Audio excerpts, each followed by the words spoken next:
if the market is rigged to stay up at all-time highs, we're going to see a pullback. Obviously, the market has been on a tremendous run since COVID. Had pullbacks, periodically, but right now it's back hovering around all-time highs.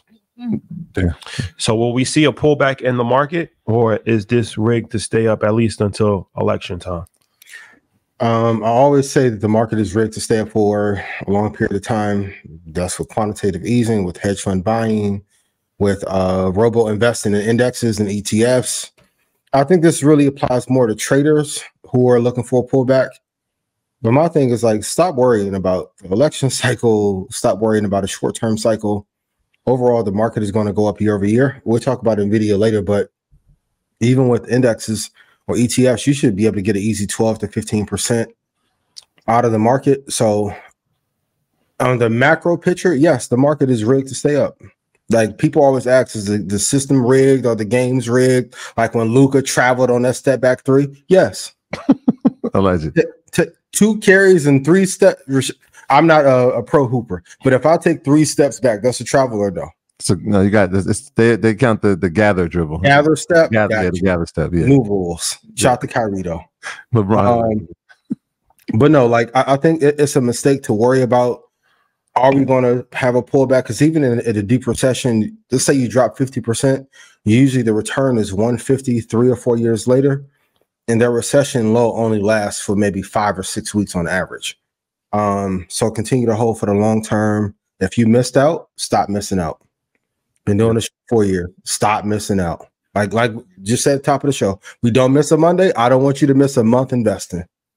All the answers. Which ones? VOO, VTI, VUG, VGT, XLK, Apple, Microsoft, Nvidia, AMD, Eli Lilly, Google, even though their Gemini is malfunctioning, Striker, and you're good. Hope for the long term. Yeah, I think the simple answer is yes. If we look at the history of the market for the past 77 years, we've seen that. So historically, it tells us yes. But for every reason that you just said, you're talking about the Dow. I want to see where the year analyst had the Dow going to 40,000, right? As it's nearly approaching that. Yep. The NASDAQ is approaching 17,000. The S&P, I mean, most people had it at the end of the year going to 5,200. It's at 5,300 present day.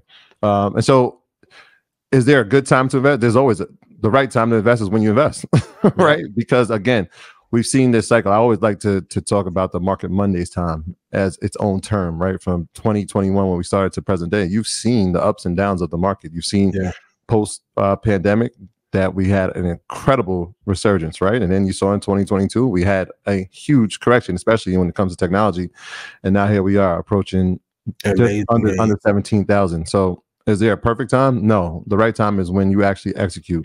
And so is it rigged to go up? Yes, because the economy is always rigged to go up. We've seen this historically, like I said, for the past 70 to 80 years.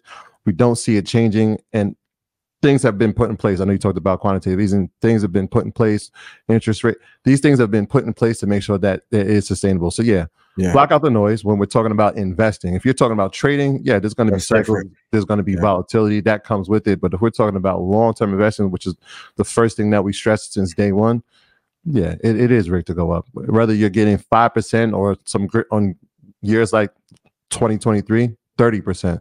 Yeah. It's going to be positive, right? When you average it out over the course of time, your majority of times you're going to be up. It's the one industry that's rigged that you can take advantage of in your favor. So if BlackRock and Vanguard owns it, check it out. You can also look at a site like finviz.com. Because I gave 3 tips last week. That's another one you can add to the portfolio. But the most important thing is not all the education, is what will you do with it and execute. Please buy. Like, some of you have missed out on, if you put 10 grand in 2020, now you could probably have 200,000-300,000 if you on a conservative end. Stop missing. We're almost into a half of a decade. Preponderance of proof. Please buy for the long term. I'm sure it's the same conversation you had with Weezy Alex going to the episode tomorrow, right? The non-quality podcast, Adam 22, shambles. The ones that are of high quality, network is doing fine, right? Like, the ones who have great talent will find a way, the cream will rise to the top. You'll find a way to adjust, right? They have a bunch of great guests in their studio, Neil Brennan, and the cream will rise to the top. And I think in 2022, it pushed out a lot of bad companies. And you saw Uber emerge and Netflix go back to this resurgence. Paramount fall apart. Disney's Meta came back and shut me up and everybody else, right? The cream will rise to the top. Elon started doing cocaine because he was stressed. Tesla fell apart. Quality will rise over time. That's why if you focus on a 3-month period, you can have a lot of losses in that time period. If you focus over 3 or 5 years, you'll be A-okay. You'll be A-okay. So what's your end of the year targets for the NASDAQ and S&P 500? NASDAQ, we really could hit like 18.1 if we stay at this pace. Dow, I think definitely will stay above 40. We should hit maybe like 41,220. I think we should close above there and we'll be good. But going back to my major point and thesis of tonight is please hold for the long term. The short term noise, like, okay, think about this. The Brooklyn Nets at one point gave up on Kyrie because of his belief, which he was accurate about. And I remember them calling him a headache, a disaster. You guys had the conversation with Stephen A., which he's been lighter on Kyrie this year, which I appreciate. But them not keeping Kyrie has hurt their franchise, and he went to Dallas, and now he's thriving. Mark Cuban took a long-term approach into a once-in-a-lifetime player. I want you guys to do the same thing with this market.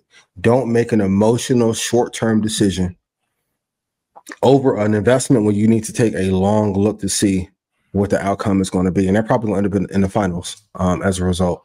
But also the example with Kyrie and even Katie, shout out to both of them, is that it highlights the dangers of investing in individual stocks, right? Oh, that's a good segue. You are good. Because depending on where you got them, all right. So if you have KD in Golden State, 2-time champion, yep, it works out. If you have KD in Brooklyn, it doesn't work out. Yep. If you have KD in Phoenix, it doesn't work out. If you have Kyrie in Cleveland, works out. They went to the finals, I believe, 2 times, maybe 3. Yep. They won the NBA finals. If you have him in Boston, doesn't really work out. They didn't win any playoff game.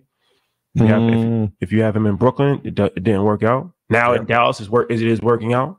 So what I'm saying is that, man, like I said, no disrespect to them, but right, depending on where you have these players in their career, their circumstances, who their teammates are, who's the coach, the city that they're living in, the system that they're playing in, that's going to determine if you're going to have a championship run or if you're going to get knocked out in the first round of playoffs, right? So it's like depending on where you invest in Apple, right? Yep. You could have seen 5,000% rate of return, or you could be down. You could be currently down 30% on your investment if you invested at the high, let's say last year or whatever the high was, right?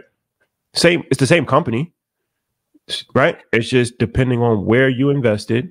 Now, if you would have put $10 million in and now you're down 30%, well, now you're down $3 million. That's a rough morning. Right. So I think this speaks to the dangers of investing in individual stocks. This also speaks to not investing at highs unless you're dollar cost averaging. That's important. So yeah, it really does matter where you invest, even though nobody can really predict the market, but you don't want to put lump sums of money in. This is why you put small amounts of money in every single month, right? I think that's important to tell people, because it's like if somebody's just looking at it like, okay, the market's at an all-time high right now, Nvidia, let me just put $300,000 in Nvidia. No, nope, don't do it. It could potentially work out for you, or it may not, right? But in the theory of, hey, just get in where you fit in, right? You got to be careful with that, because now if you get in at the wrong time, it's going to take years. It'd be a disaster to break even. If you sometimes you might not ever break even. Who knows? It might turn into IBM for, anything can happen. So this is why index funds, right? Yep. ETF index funds are always safer than individual stocks. And this is why investing small amounts, and small amounts are relative. One person's small amount is $200, another person's small amount is $10,000 a month, right? Yep. That might be a small amount to a person, but whatever you're feeling comfortable with, right? As long as you can do that on a monthly basis, if you could put, okay, I'm gonna put $1,000 a month into the stock market every single month, right? That might be a lot for some people. That might be a small amount for some people, right? But it's like you're chipping away at it every single month, so you're not fully exposing yourself to, putting too much money in at the wrong time and then having to pay the consequences for that.